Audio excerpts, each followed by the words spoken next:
CJ entertainment channel के लाल button दबाकर subscribe करू आ घंटी के निशान के जरूर दबाऊ।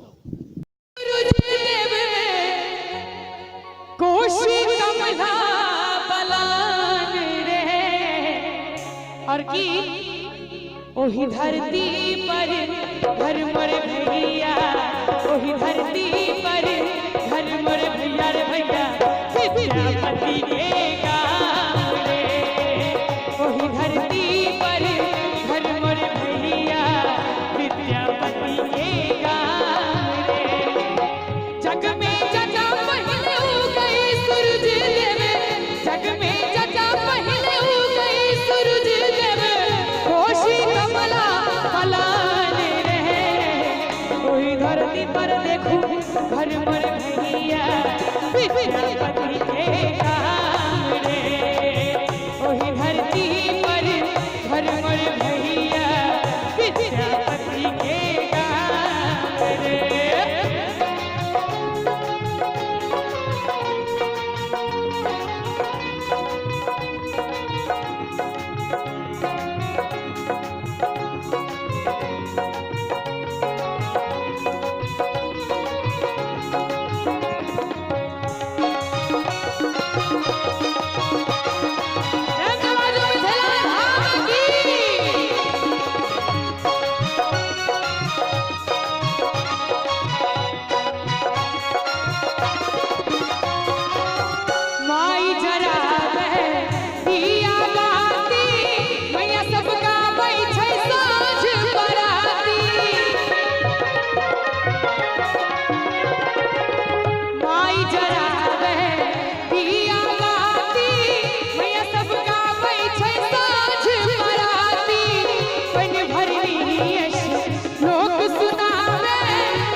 कतहु भरल छै खेत धान सा, आमक माजर गमकै छै।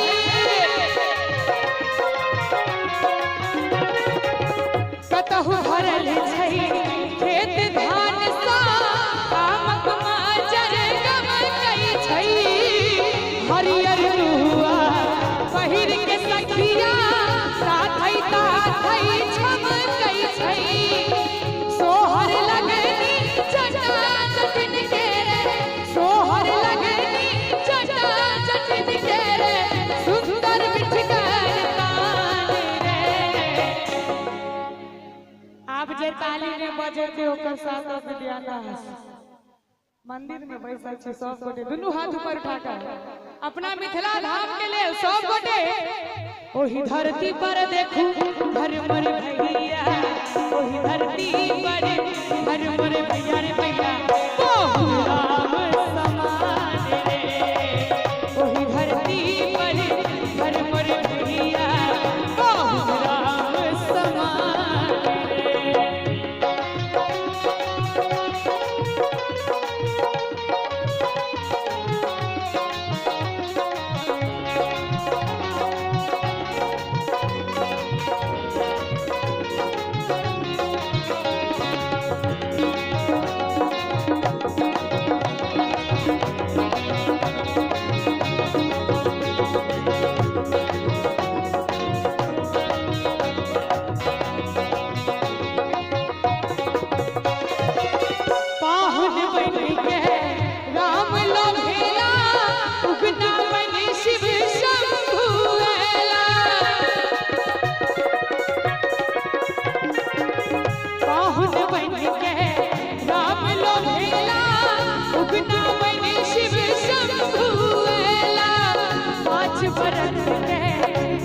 अद्भुत शंकर जग भर में ओ परम पद मेला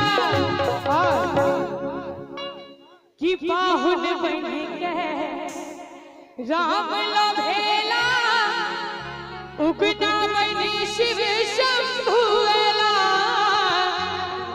5 बरस के अद्भुत शंकर जग भर में ओ परम पद पेला त जनक जानकी गौरव हमरे जनक जानकी गौरव हमरे जग भर जिनकर समान रे ओही धरती पर